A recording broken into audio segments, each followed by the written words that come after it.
Welcome back, everybody, to the Tampa Bay Buccaneers Madden 20 franchise rebuild series. We're about to hit the 2029 season today as we go into another offseason right after losing the latest Super Bowl.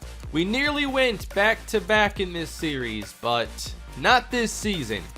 We could not get it done against the Jets, not scoring any points after the first quarter and losing a really disappointing game. I still can't believe we lost this, but the Jets end our Super Bowl run, and now we look to the offseason, and I think we have some different challenges this year, and I think we've learned some things over the recent years in the series.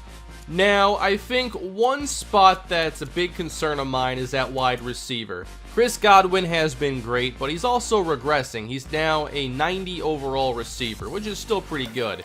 But we're probably going to lose Denzel Denard, who got hurt in the postseason. So where do we go from there? I think Gabe Ventura, as you all know, is somebody I want to continue building around as our slot receiver. He's been excellent. But when Denzel Denard got hurt in the Super Bowl, I think you saw that we need somebody else. Someone that can step up. If we're not going to keep Denard, receiver has to be a priority. Especially as O.J. Howard continues to decline in ratings here. He's an 83 overall, actually an 82, and just had some pretty serious regression here. I have to scroll a lot to see the bottom. Also, I really want to see this become a better rushing team, and I'm not sure exactly how I want to go about that this offseason, because Bradley, Coakley, and Heenan aren't going anywhere. Do I want to replace Keenan Hampton after one season? Maybe if I can get a really good player. He has a couple really low ratings here. This is an interesting skill set. 88 run block power, 56 run block finesse. That's a huge spread in some of these core ratings. Of course, every offseason begins with re-signings, so why don't we take a look at our cap situation and what we have to make happen this year. So, Robert Cush is one of our key free agents, and right now I don't think we're going to re-sign him. The big reason is because we have signed Kevon DeVoe. We will sign Sylvester Seymour. Can you sign 3 premier edge rusher contracts? I just don't believe it's very doable. We currently have a little over $50 million in cap space, so we can certainly sign the most key free agents, like backup offensive lineman Julian Culver.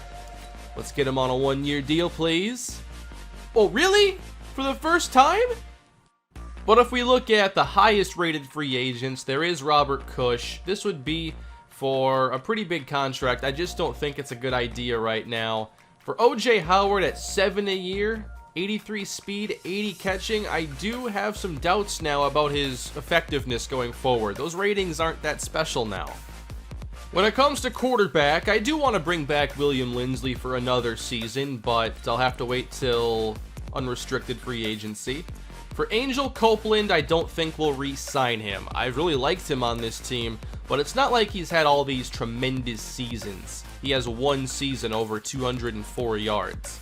I think he showed a lot of potential early on. He's been a fine player for a while, but I think it's time for us to move on.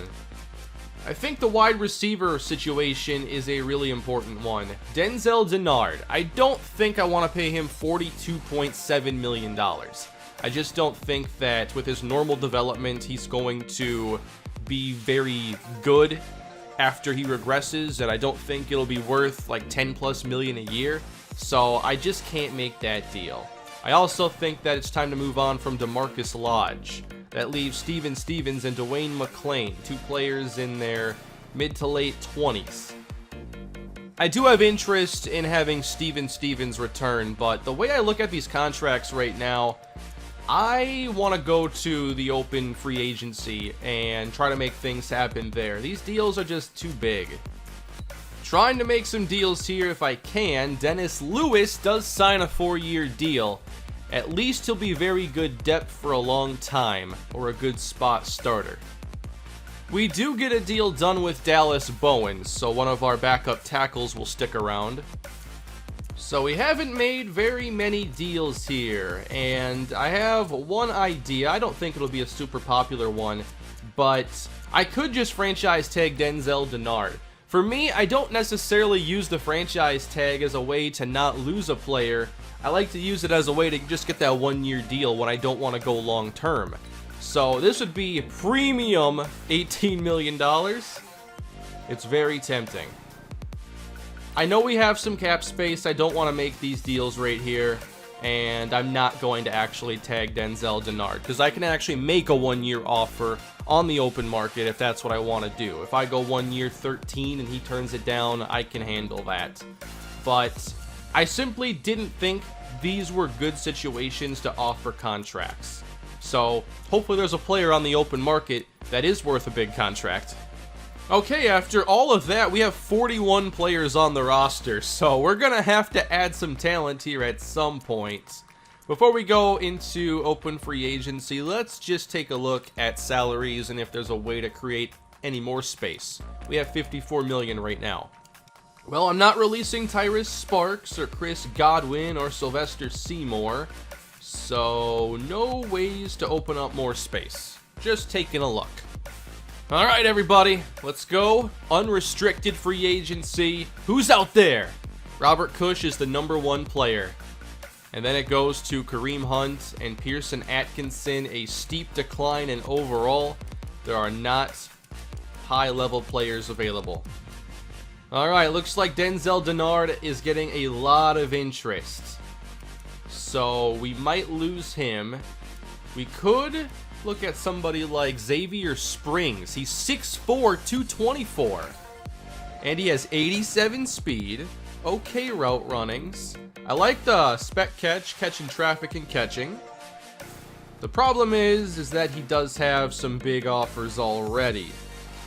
Let's begin here with Steven Stevens. I'll make him a 2-year offer. It might be a bit lower, closer to what Dwayne McClain wanted, but I'd be cool with this. Nobody has offered yet to O.J. Howard. I do want him back. I just didn't want the 2-year, $14 million contract. So I'll try to make a decent offer that he might accept after 1 round. About 1 year, 6.5. I think I have to get a little bit more there. I'm okay with 1 year, 7, but not 2 years at 7 a year. Let me just guarantee more of this contract. So for offensive line, I don't think there are a lot of potential upgrade options. Maybe Bradley Flannery, but he has a big offer already from Jacksonville. If I do add somebody, they've got to be a very complete run blocker, I think. I really want to get that run game better, but a skill set like this doesn't really make a lot of progress. I thought Ollie Sparks was going to be a free agent after this year. He must have been re-signed at some point. Let's take a look at the 85 overall, Ollie Sparks. I'm not sure if I would have signed him if he was available, but I'd have to consider it. 3 straight years, over 1,000. And okay, he has 1 year left on the deal. Okay, I'm curious. I haven't offered a trade for Sparks in a while, but I do think if we can upgrade our running game, we should. So I will make an offer. I'm not sure what they're looking for. They do like Zach Lambert. So let's just see how much they like him. A lot. If we want to upgrade this running game, I think we have a chance right here. Is it finally happening, everybody? Is it happening? Yes! Ollie Sparks is coming to Tampa!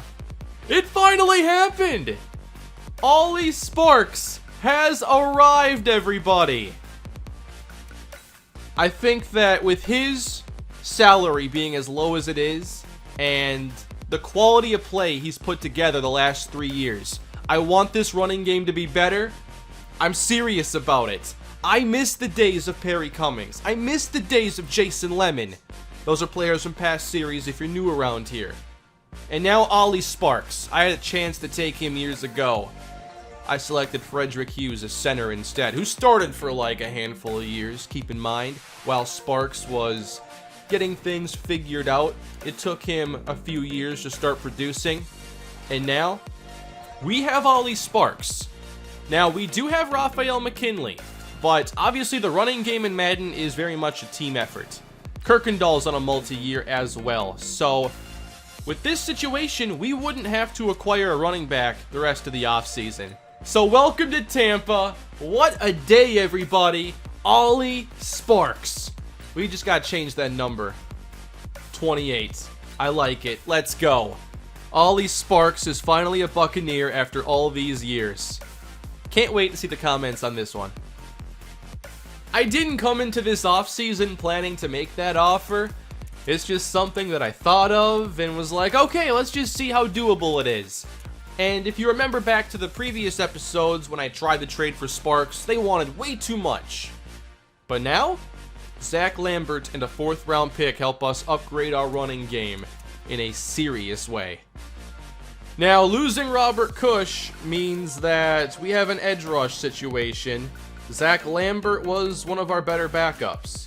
And as you can tell here, we don't have depth on the roster now. I've traded away or lost a lot of players.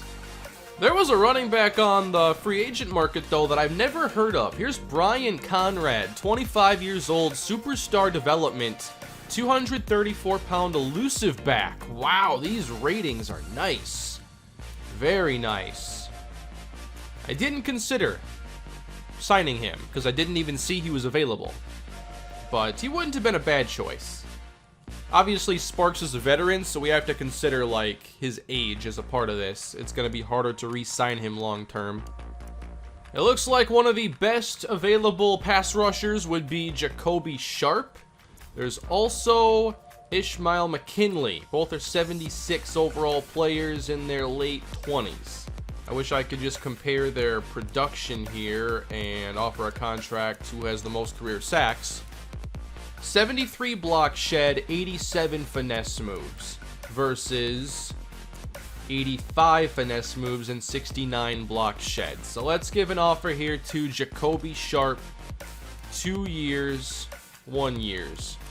I might draft a rookie, but always want that veteran there just in case. 6.4 a year, please. I'm also making an offer to William Lindsley. I'm worried this is going to be far too low, but we don't have a lot of cap space available. Keep in mind, I have 41 players on the roster, and some of that cap space we have has to be used to get us up to 53. So let's go on to stage 2. Hopefully some good news here in terms of contracts. We've been rejected by Sean Murphy Bunting. We do get Sharp to accept the contract, so that's one new player. Let's get familiar with this draft class again. I think that wide receiver, pass rusher, and corner are going to be key. There are some pretty good receivers here toward the top, but we're picking toward the bottom. 41 reps, that's a lot. I don't think I see the 40s show up there too often, plus the best 40-yard dash. Ralph Cartwright. Exceptional prospect. When it comes to the pass rushers in this class, I like the options here toward the top. John Maxey even, 2nd round talent, but an awesome combine, A+ finesse moves or A-.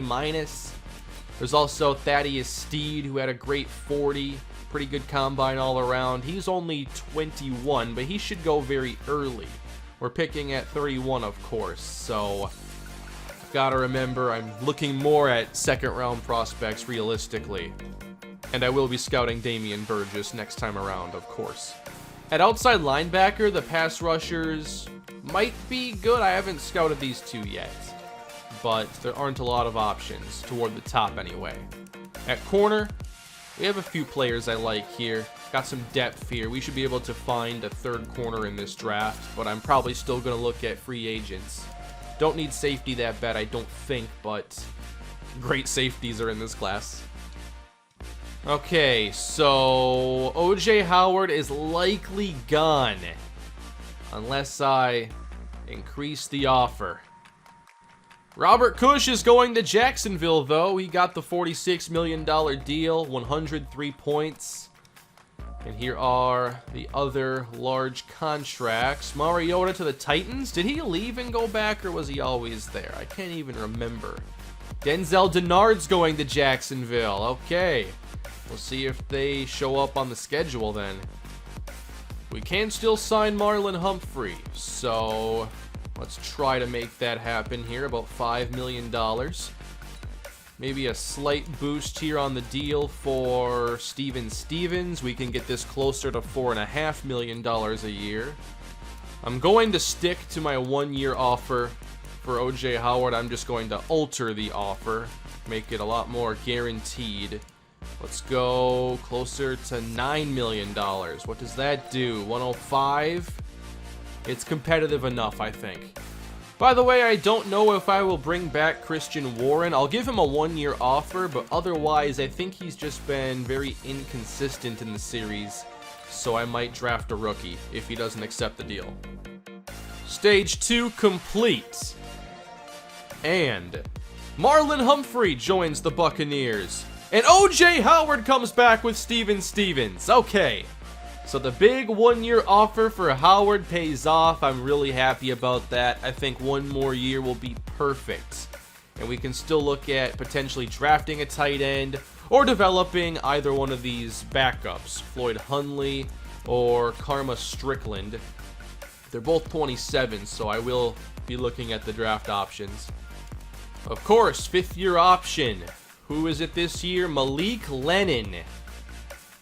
I don't think I want to pick up the option. He's a good player, but I don't think that this is a contract. I don't know if I'll give him a second contract, that is. The more I think about it, the more I love that I have traded for Ollie Sparks. If I wasn't going to make a meaningful offensive line upgrade, which obviously the draft hasn't even happened yet, but a trade like that for Sparks, we didn't give up a whole lot to make it happen. I just wish that maybe it was a bit more calculated. I kind of just stumbled my way into a good idea. I kind of feel weird about that. Alright, Damian Burgess.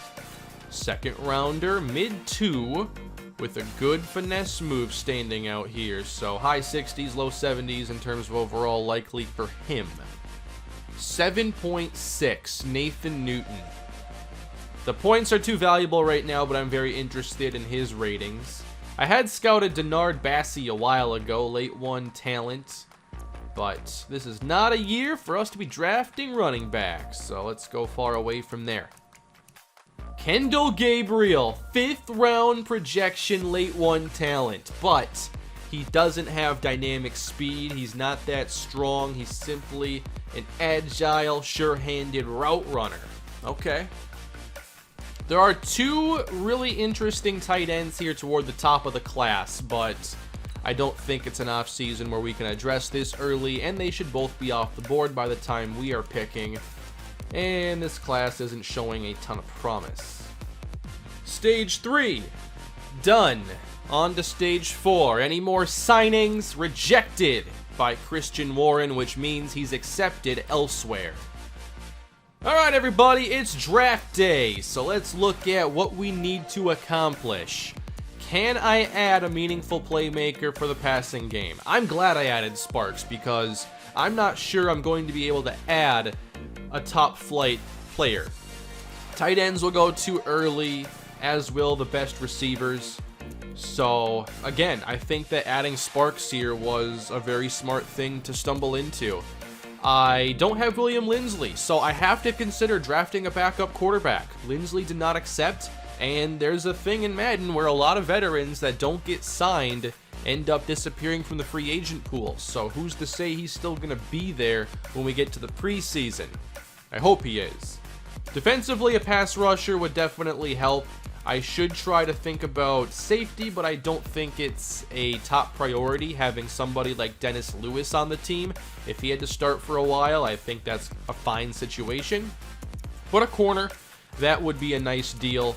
I'm not sure if we should target that with our first pick, but it might be smart long term.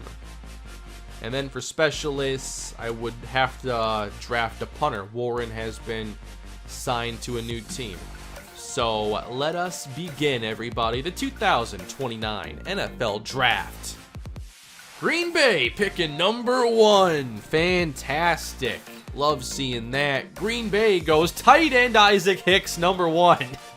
Okay. Yeah, I don't think the tight ends are going to be down there at pick 31 for us. Julian Sitton goes next. I don't plan on trading up for quite some time, so we're just going to get through the top 10 as the top 2 tight ends are already taken. So far, the positions that have been selected are just fine by me. If I were to trade up, what would be the best thing to do? Going after a corner? And are these corners worth trading up for? Or Randy Walters? I shouldn't ignore this. A- catch in traffic, A- spec catch, 4.44 40, 6'6". I'm intrigued. And he shouldn't go for a while. Gotta love this hold X to reorder bug. Alright, at corner, Freddie Mayberry, DeJuan Bailey, Xavier Gross. And you don't have to trade up to get these players. Not now, anyway. How good is Mayberry? He's still late 1 talent at 24 years old, so I'm not even sure he'd be my top target. 22 mid-first, DeJuan Bailey. Okay, so I have to put Mayberry below both of these players. At receiver, I really don't think that Kendell Gabriel is as good as the talent says. I think that, sure, his ratings will be fine enough to give him a decent overall, but 4.57 40 does concern me. And I think that his skill set is not worth a first-round pick if he's a slot receiver. I would think more second round or third. Very interested, though, in Randy Walters. But do we attack receiver when we could attack pass rusher? I think that's something else to consider. There are so many good second-round talents in this class. John Maxey, for instance, out of Washington. Let me fix this bug again. Damian Burgess. I definitely have interest. And then Keelan Mann, Garth Jarrett. Is that early 2 at least? It is. So hardly overrated. I think we let the draft play out a little bit and hope that the receiver I like doesn't go off the board. Kyrie Peppers is taken. He was a coverage linebacker. About halfway through as Frank Nelson is off the board, and then Jalen McBean. Earl Lucas, Addison Billingsley, Freddie Mayberry. The available board is right here. I wonder if I should start spending some points on players I don't want to draft, just so I have a better understanding of who could fall. Because plenty of overrated players fall, but if I don't understand who's overrated, it's hard to project what's going to happen. I still think we're in good shape, though, if Walters is the target. I think our receiver and corner situations are actually near identical. We have a standout, and then decent players. Maybe number 3s at best. Although I think you could argue that Ventura's a number 2 receiver. He's played really well. Tobias Vick, corner drafted. So if the quarterbacks aren't going yet, I don't think they are going to these playoff teams, so consider them to be falling. Sidney Oliver's combine looks a bit low, so let's say he's going to fall as well. Nathan Newton should go. And then Garth Jarrett. I think Randy Walters could go here pretty soon. That's a late first talent. So overall wise, he would be worse than DeJuan Bailey, who's a mid-first corner. He's so good at press and zone.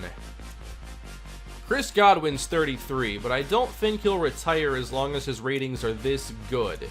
He should still play for a while, I'd imagine. But he's entering the final year of his contract, we have to remember. This is a tricky situation because, like I said, our corner and receiver situations are in very similar spots. Beekman, though, is a lot younger than Godwin, so we can rely on our star corner a lot longer than our star receiver. One more player we could consider is Oliver Ayers. He is a late 2 talent player, but a late 4 projection. But I think I have to pick between one of these 2 players, Bailey or Walters. Who do we target here? I know I'm not trading with Carolina, so let's sim their pick. Preston Callaway, okay. So a quarterback did go. Didn't see that coming. None of the next 3 teams actually need a receiver. I'm not against trading up if Walters is who we want. So let's sim these picks. Hudson Vaughn, Howard Bowen, Aaron Hunter. The Browns' #1 need is wide receiver. This is the spot if we want to trade. It looks like it would cost me a 3rd round pick, and I'm not even sure that would do it. I think it would. What if I were to trade a future 3rd round pick? Nope, that's worse than the 4, which is how it really should be. I'm not sure I want to give up that much. As much as I'd love to add Randy Walters, I think that giving up these valuable picks this year is not a good idea. We simply have too many spots I think we have to address. There's also Ralph Cartwright if you want to go just pure value. That's an interesting way to go. Alright, no deal. We're simming, and Randy Walters is the selection. He goes to the Cleveland Browns, 71 overall. We will have to see exactly if he has high development, which would not be fun for me. So let's move on. The Jaguars go Lee Fields. A lot of corners went, but not the ones that we like the most. I'm not going to think about this one too much. DeJuan Bailey, I think, would be a great addition to our secondary, and somebody that we could pair up with Jermichael Beekman. He's our pick here. 75 overall hidden dev corner. Alright, so we know we took the better player. 76 zone, 66 man. So we have to work on that a little bit. I wish a 63 catching were a little bit better. Can't wait to watch those drop picks. But welcome to the team, DeJuan Bailey. Nathan Newton goes to the Jets as the 1st round ends. Okay, let's see now how this 2nd round falls. I think at this stage, I would be interested in going pass rusher. Ralph Cartwright goes. I think that he would have been a fine pick. I just like our offensive line situation enough to go elsewhere. John Maxey is selected. He was one option we could have had. Xavier Gross, 72. So many corners have been selected already. And now approaching our 2nd pick today. Garth Jarrett. Wow, he fell way further than I thought he would. I had interest. 69 overall. And here we are on the clock again. How does pass rusher look? No left ends on the board. A few right ends. Brendan Martin would be the best player to take here. A power rusher. And we don't know if his power rusher is even a B or B minus. We could look at outside backer Keelan Mann, probably a bit early. Corners no longer in need. You know, I think right here I'd like to go Damian Burgess. Mid-2 talent, should be like a 68 overall player, I'd imagine. I wanted to add an edge rusher this year, and I love the standout trait there. Plus, his block shedding is pretty good. So seeing those 2 in the top 3 make me think he could be a pretty complete starter. He's only 22 years old. Let's go. Damian Burgess, 69 overall hidden development. Alright, so 2 hidden devs for the defense. And now I think I'll be looking at offense with our next selection. I like what I'm doing so far. We upgrade the defense, and then we get Ollie Sparks for the offense. But is there a meaningful way to help out the offense with the remaining picks? The draft board now has 27 players, and that should decline a lot after our next selection. So with this spot, looks like Kendell Gabriel is still available if I wanted to add him. He would be a number 4 receiver for us. I'll just remove the running backs from the draft board. I know I'm not drafting one here. I have some fullbacks there. I might take one later. Definitely taking a punter with our last pick. I think at this point, I have to consider going with the best player. Devin Bradfield is a late 1 talent center. That's an interesting route to go. I feel like it's been a long time since I actually traded down in a draft. Most of the offers this year have just been terrible. And I don't know that anybody wants to change that trend here. Okay then. So at this point, you have to ask yourself, do you go receiver or center? We have 6 linemen on the team, 3 receivers I'm comfortable starting. So, Kendell Gabriel is only 21 years old. I love taking players who are just 21. Bradfield's 23. I simply think that if Gabriel pans out, we have a lot more to gain. Gabriel's the pick. Normal dev, 70 overall. Okay. I'm okay with that. 87 speed. That's kind of the cutoff there. I don't like lower than 87. 81 short route running. 72 medium. Okay, there are some good ratings to work with here. He doesn't have the worst running back skills either. Just throwing that out there. We still have an early 4th round pick, so we're right back on the clock here. I could go for that center now, and we'd have another backup lineman. It's always fun when you're picking between 2 players, and then you just pick both. Devin Bradfield, welcome to the team. 70 overall normal development. I think it's been a quality draft so far for us. Keep in mind, you can make less of an impact in a draft when you select late 1st round and late every round. My drafts aren't always great when we have a pretty good season. Alright, we sim to the end of the 5th round, and there are still 17 players on the board.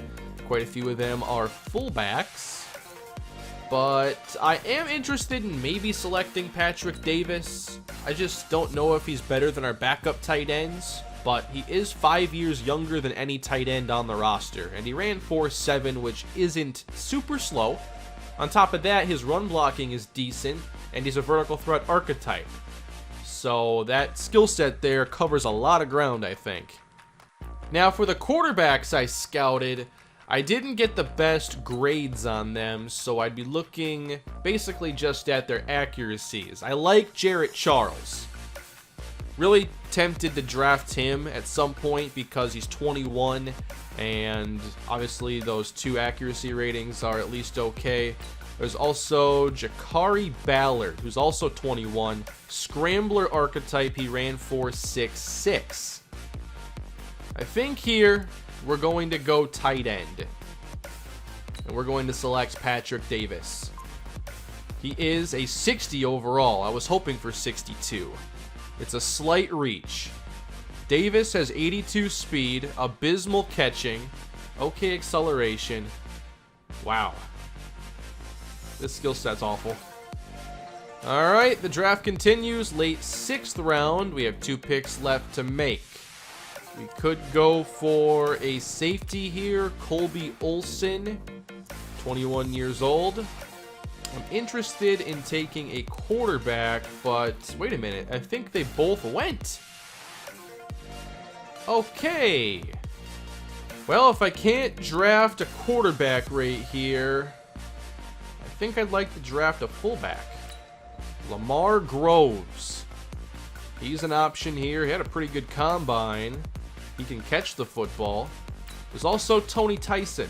4.78. Good trucking and stiff arm. Difficult decision here. We're going to select Tony Tyson from Tulane. Hidden dev fullback. A hidden dev fullback. Well, I know they exist. I signed one in my Broncos series who has Superstar. Okay, 80 speed, 77 lead block, 84 acceleration. Where's the catching? 72. Let's go. Tony Tyson. Alrighty, last pick now for us today. I will be selecting a punter. And I have 2 choices here, Aaron Bullocks or Michael Alonso. Alonso's top 3 is way more fun.